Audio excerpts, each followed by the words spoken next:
Ça devait être une soirée amusante, où un groupe de 5 amis, Youssef, Iyad, Karim, Wally et Saïf, s'étaient rendus au parc d'attractions local pour passer une nuit pleine d'excitation et de frissons. Parmi les lumières clignotantes et la musique bruyante de carnaval, ils ont remarqué un jeu qui a immédiatement attiré leur attention, le labyrinthe de la mort.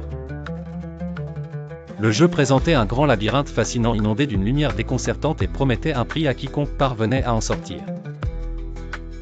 Attirés par le défi et l'adrénaline, les amis y ont vu une version grandeur nature d'une maison hantée, avec des corps factices et des acteurs habillés en costumes effrayants, censés les traquer à travers le labyrinthe.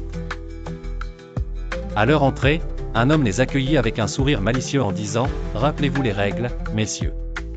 Échappez-vous du labyrinthe avant que le temps ne soit écoulé, et vous remporterez le grand prix. Mais attention, des chasseurs vous attendent déjà. » À cet instant, les portes se refermèrent derrière eux, les emprisonnant à l'intérieur.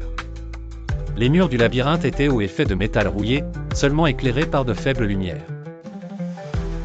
Les murs du labyrinthe étaient hauts et faits de métal rouillé, seulement éclairés par de faibles lumières. De temps en temps, des personnages masqués apparaissaient, brandissant des armes en plastique. Et les poursuivaient quelques instants avant de disparaître dans l'obscurité. Mais ensuite, les choses ont commencé à changer. Les personnages masqués ont commencé à apparaître de manière répétée et leurs mouvements sont devenus plus agressifs.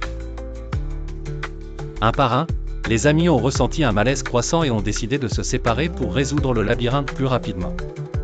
Cependant, ils n'ont réalisé l'effroi que lorsque le cri de Youssef s'est fait entendre.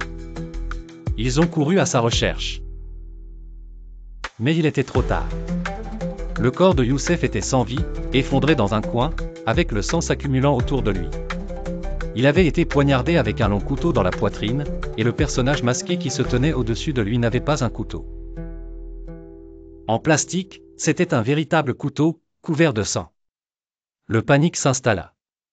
Wally cria d'une voix tremblante, « Ce n'est pas un jeu !»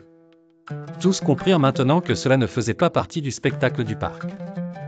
Les personnages masqués n'étaient pas des acteurs, mais des assassins. Soudain, le suspense s'est transformé en une bataille désespérée pour la survie. Le groupe s'est dispersé, chacun courant à travers le labyrinthe, cherchant frénétiquement une issue. Mais le labyrinthe semblait vivant, avec ses murs se déplaçant et se tordant vers de nouveaux chemins. Les menant au cœur du cauchemar. Les chasseurs les poursuivaient avec une précision terrifiante, leurs masques cachant tout visage humain. Un à un, les amis tombèrent. Ils ont tous essayé de résister, mais ils n'étaient pas de taille face aux chasseurs, et tout ce qui restait d'eux était une épée. Seth se frayait un chemin à travers les couloirs sinueux, son pouce accélérant tandis que les chasseurs masqués le recherchaient.